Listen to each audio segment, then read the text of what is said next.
आज निर्जला एकादशी।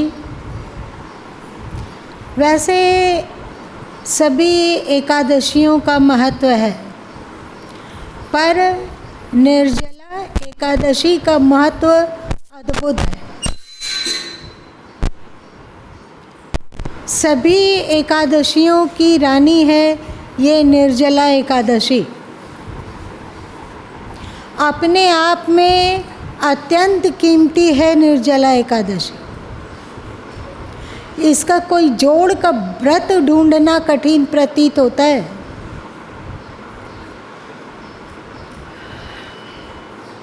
हिंदू धर्म में निर्जला एकादशी की खूब महिमा गाई गई है।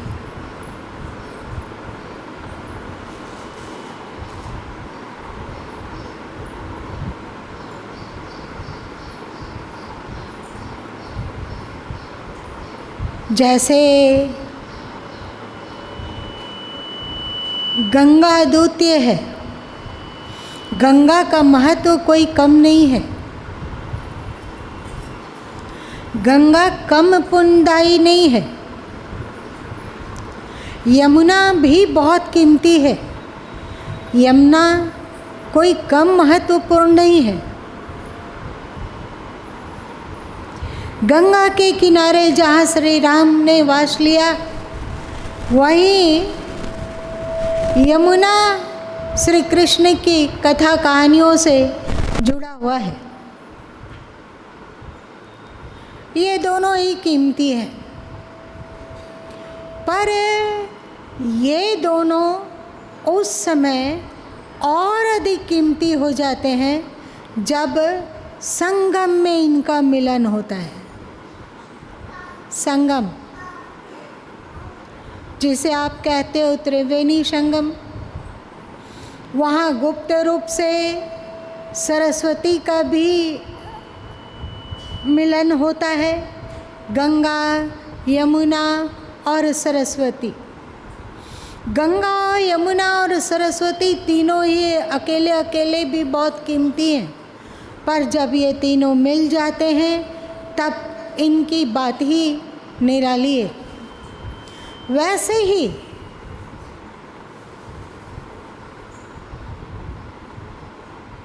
परमात्मा बहुत कीमती हैं। इनकी कोई शानी नहीं है। ये अपने आप में अद्वितीय है। और गुरु भी अपने आप में पूर्ण है। सभी कहते हैं कि गोविंद से बड़े गुरु होते हैं। गोविंद से बड़े गुरु होते हैं।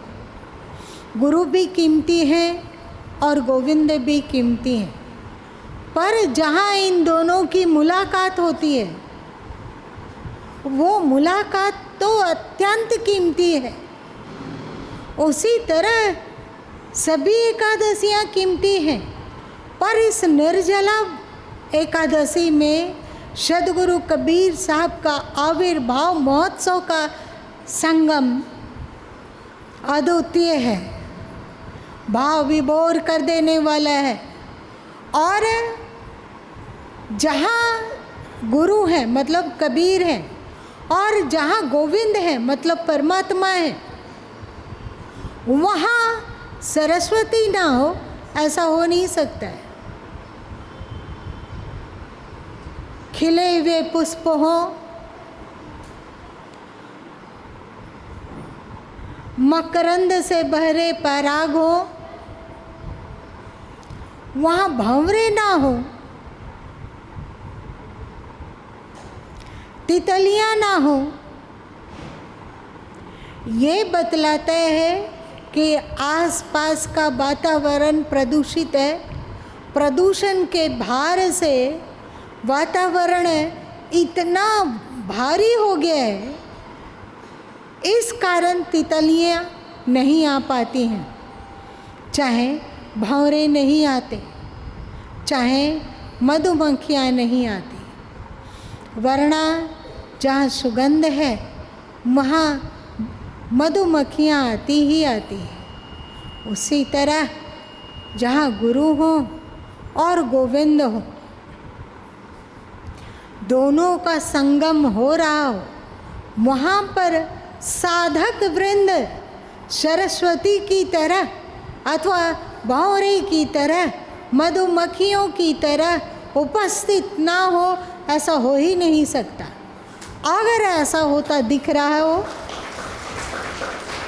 अगर ऐसा होता दिखता हो, तो समझना चाहिए कि महाकलयुग आ गया। कलयुग के भार से वातावरण इतना अधिक बोझिल है,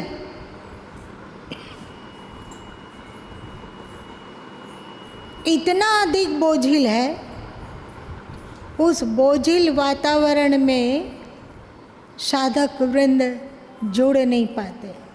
कलयुग है, कलयुग का भार इतना भारी हो गया है कि साधक वृंद उसको लांघ नहीं पाते।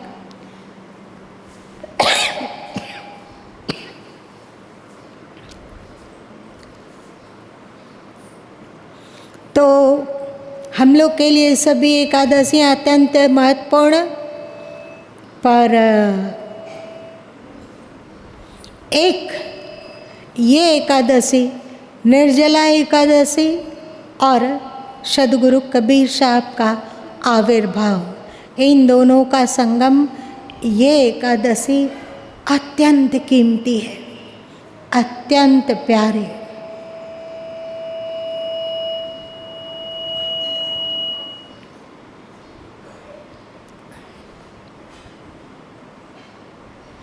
अभी थोड़ी देर पहले जब अपने कच्छ में थी तो कुछ कुछ तो हमेशा ही कार्यरत रह जाता है। ऐसा नहीं है कि पल दो पल के लिए भी प्रातः जाग जाने के बाद से लेकर बाहर, अभी जब तक आए बाहर कर रहे हो, तब तक एक मिनट भी अपने लिए हो, अपने हित के लिए हो, अपने मोक्ष के लिए हो, अपनी अंतरात्मा की उन्नति के लिए हो, एक पल दो पल भी समय नहीं है अपने लिए निकालने का। तो वो समय किसके लिए जाता है? कौन है जो संतों के समय पर कब्जा करके बैठा है?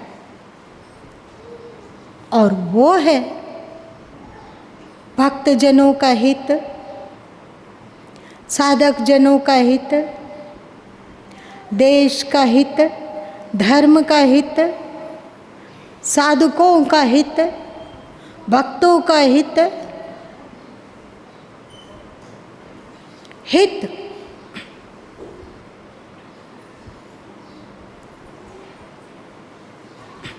तो जीवन साहब का एक बानी है कि द्वापर कान्हा प्रगटे त्रेता में रघुवीर, कली काल में जीवना प्रगटे संत कबीर। वह परमात्मा द्वापर में कृष्ण के रूप से और त्रेता में राम के रूप से और कलयुग में कबीर के रूप से अवतरित होता है। तो इसी तरह की अनेक वाणियाँ हैं जिसमें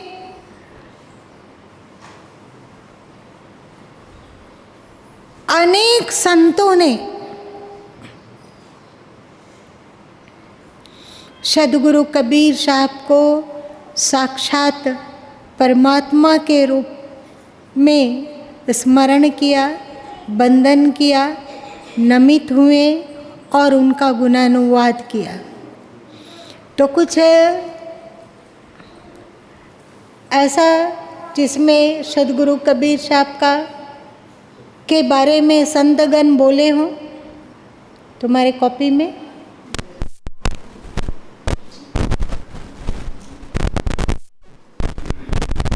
अब आप जैसे हो गया द्वापर कान्हा प्रगटे त्रेता में रघु,